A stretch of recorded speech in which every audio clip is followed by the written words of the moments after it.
What's up, YouTube? Quinn from Quinn's Comic Stash coming at you guys, bringing you my haul from last week and from this week. Sorry I missed everybody last week. It's been crazy trying to get everything together with this move, in the middle of fighting between our homeowners insurance and a roofing company, trying to get a roof on this place before we close on it, and trying to get packed and trying to do all this stuff. And it was a whirlwind of a week. We had some family staying with us, which I was very thankful for. Shout out to Mark and Kate. We threw a birthday party for their newborn twins that just turned 1, and it was fantastic having them with us last week. Love you guys.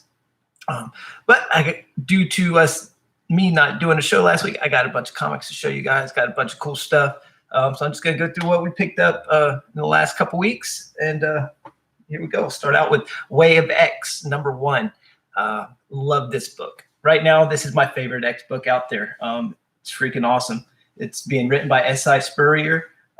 This guy's author of Book of Dreaming, nominated for an Eisner for his work on Spire. He's telling a great story here. It's a deep story with Nightcrawler kind of wrestling with the direction that Krakoa is going, with the ability to resurrect and things like that.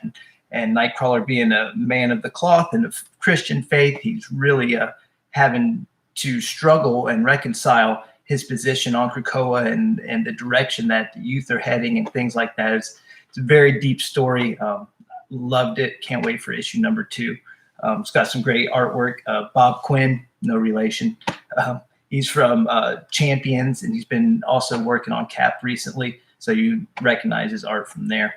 But a fantastic story. Can't wait for #2. Highly recommend it. That was my read of the week from last week. Super enjoyed it. Sticking to the S.I. Spurrier, also we got the Black Knight, Curse of the Ebony Blade, issue 2. Picked this up. Really enjoyed the first issue. He's telling a very cool story here as well. Going to keep on finishing up this mini-series. I think it's a 5-part mini-series, but really enjoying that.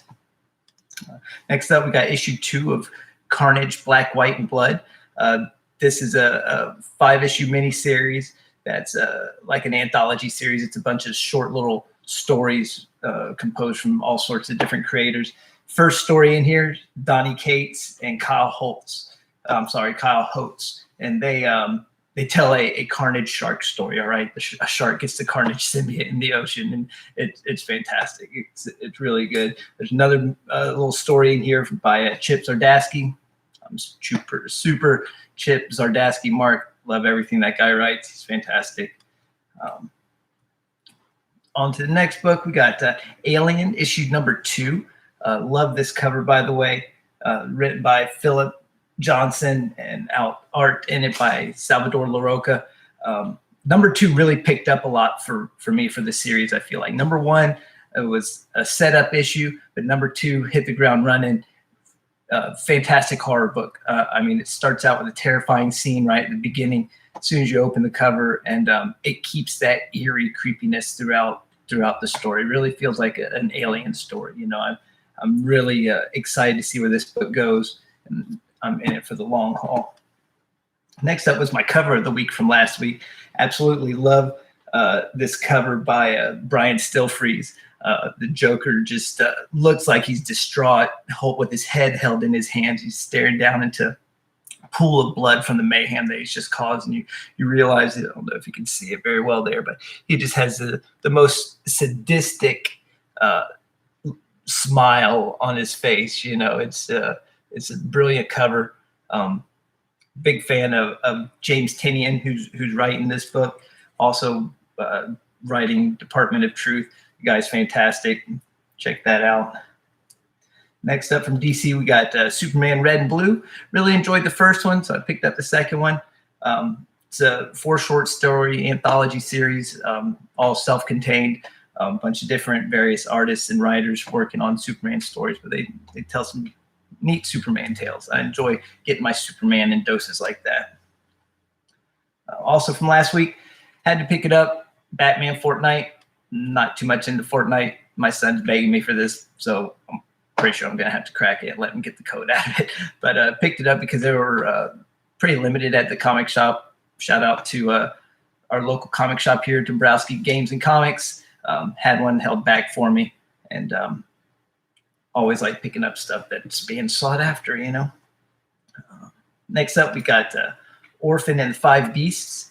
This is a awesome mini-series. This is issue 2 from Dark Horse. This is by James Stocco, and he writes, draws, and letters this book. So he's doing the whole shebang, man. He's telling an awesome story. It's very kind of Iron Fist-esque. You know, you've got this, our hero is kind of battling through these different levels of villains that have been trained by her previous master, and like the master bestowed these great powers on them. And the first of the 5 beasts that she has to conquer goes by Thunder Thighs, and he likes to crush horses with his thighs. He's pretty insane. Not for the faint of heart. This book is incredibly graphic, very brutal, but it's a lot of fun, and I'm really enjoying the story. I can't wait for issue number 3. Next up from Image, we got another new mini-series. This is called The Old Guard, and this is a anthology series composed of short mini-stories. There's 2 different stories in here. The first one's by Greg Rucka, award-winning author for his work on Detective Comics. Leonardo Fernandez is doing the pencils in here, along with Greg Rucka's story. He's worked on Conan and Punisher before. You've probably seen him there. The second story is written by Andrew Wheeler, and is penciled by Jacopo. Probably messed that name up. Jacopo Camini. Good luck with that one, guys. It was a neat story. I really enjoyed it. Unique, different. Gonna keep trying out the indies, man. Rod's got me hooked on them. Next up, now we got our books coming from this week that we picked up. First on that list, Department of Truth. If you're not reading it, get on it. I love it. It's all about conspiracy theories and if they were real, and it's pretty cool. I enjoy it. Number 2, to Better Ray Bill. Better Ray Bill number 1. I just absolutely loved the character. Love where they're going with it. Looking forward to reading that. Next up, we got The Marvels. Beautiful Alex Ross cover here. You can see that. There we go. Fantastic cover. Written by Kurt Busiek, drawn by Ildari Sinar. Not quite sure the premise of this. All the Marvels tales are awesome. They're like usually take place like early on in the Marvel universe, and I'm excited to read that, see where it lands. Next up, we got Amazing Spider-Man and the Man-Thing. Man-Thing's got these little one-shots that are coming out where he's popping up in little pockets of the Marvel universe, hopefully leading to maybe a new ongoing Man-Thing story. Big Man-Thing mark. Love the character. I think he's really cool. I'll take Man-Thing versus Swamp Thing any day, but there's a debate to be had there. But this is his crossover with Spider-Man. We'll be checking that out. Next up, we got X-Men Legends number 3. The first 2 issues were done by Fabian Nicieza and Brett Booth, and it was just a ton of throwback 90s nostalgia X-Men. It was just fantastic. Now we're switching gears from Nicieza, and we're going to Walt Simonson and his wife, Louise Simonson, touching on a story that took place during their run on X Factor. So as you can see, the whole team's in their X Factor suits here. Got Apocalypse in there. So this is the X-Men that I love, and I can't wait to give that a read. Next up, back to the indies, got Colt Dracula number 2. Again, they killed it with this cover. These covers that they're putting out just remind me of like 80s grindhouse horror flick movie posters, man. I love them. I think they're awesome. Number 1 was pretty dark. Expected number 2 to be as well, but certainly looking forward to it. Love a good vampire story. Rick Davis is doing fantastic, and Henry Martinez is doing the pencils on that. Iron Fist number 4. This did not come out last week nor the week before. Somehow I missed it. Shame on me. But I did pick it up in my haul to get caught up on that. I love me some Iron Fist. Also picked up Berserk, number 2. Got both the foil covers. Got lucky. Comic shop had copies of both of them in foil. Keanu Reeves and Ron Garney, sign me up. First issue was pretty cool. And I'm going to stick with it, give it a read. Last but not least, as far as new books go, this is my read of the week. We got Ed Brubaker and Sean Phillips on another Reckless Tale, Friend of the Devil. These guys are some of my favorite in the business. They have mastered the art of storytelling in comic books.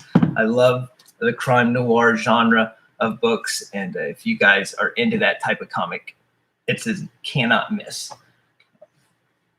Last but not least, as far as comics go, I did manage to pick up Uncanny X-Men 221, first appearance of Mr. Sinister. Didn't have this in my collection yet, so this is going straight into the PC. This is a newsstand version, and it also happens to be my very first Mark Jewelers. It's got the Mark Jeweler ad on the inside. So that was newsstand, first Sinister, and a Mark Jeweler. I think I hit the trifecta with that. Super excited to finally have Mr. Sinister's first appearance in my collection. We got some folks in the chat. What's up, Nick's Kicks and Comics? How's everybody doing today? Thanks for hanging out. Thanks for the support. Greatly appreciated. Last but not least, got something else to show off here. Got my first AOK. This is from Rod, just to reconnect his comics. He reached out to a buddy of his, Kevin Vendelia, and he goes by Superpower Review on Instagram. So you guys check him out, Kevin Vendelia, Superpower Review on Instagram. He does consignment work and such, but Rock reached out to him and had him do a piece for me. That is, it's fantastic. I just want to share it here with you guys. We can get in here. There we go. All right. Well, bam. Beautifully penciled and markered Dr. Doom. I think it's fantastic. Love the look in his eyes, just terrifying and menacing, everything that Dr. Doom's supposed to be. Thanks so much, Rock. Thanks so much, Kevin, for the beautiful work that you did on this piece. I'm honored. You're a true friend there, Rod, and I love you, brother. Can't wait to see you soon. But thanks again, guys. It is fantastic. Always blown away by the love that's in this community, and I'm happy to be a part of it. So very blessed. But that's it. That's what I've raked in for the last couple weeks, everybody. Hit us up in the comments. Let us know what you think of the books that I picked. Is there anything that you're reading? What you think of the artwork? God bless. Everybody have a fantastic weekend as we go into this weekend. And thanks for the love and support. And we'll talk again soon. All right, guys? Be safe.